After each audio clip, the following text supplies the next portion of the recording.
কুকুরের গায়ের সাথে ছোঁয়া লাগলে কি পোশাক নাপাক হয়ে যাবে?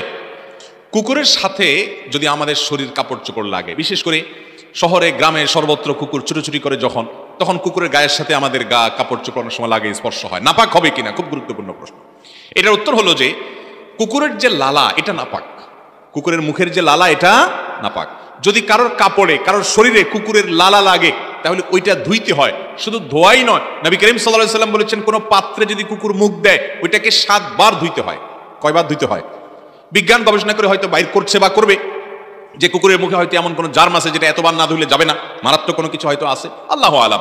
সেটা আজ হোক কয়দিন পরে হয়তো বের করছে বা করবে, অথবা করুক বা না করুক, নবী করিম সাল্লাল্লাহু আলাইহি সাল্লাম থেকে বিশুদ্ধভাবে বর্ণিত এর পেছনেই কল্যাণ আছে, এছাড়া কোনো কল্যাণ থাকতে পারে না। বিধায় কুকুর যদি কোথাও মুখ দেয়, আপনি কোথাও যাচ্ছেন, মুখ শুকতে গিয়ে জিহ্বা দিয়ে চাটলো আপনার জামাটা, তাহলে যে জায়গায় চাটছে ওটা নাপাক হয়ে গেছে, ওই জায়গাটাকে ধরে আলতো করে আপনাকে ধুইতে হবে 7 বার, ভালো করে ধুইতে হবে।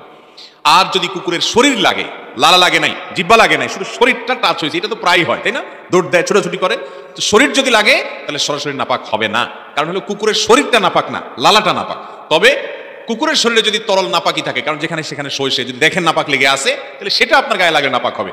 এছাড়া কুকুরের শরীর লাগলেই আমাদের শরীর বা কাপড় চোপড় নাপাক হবে না।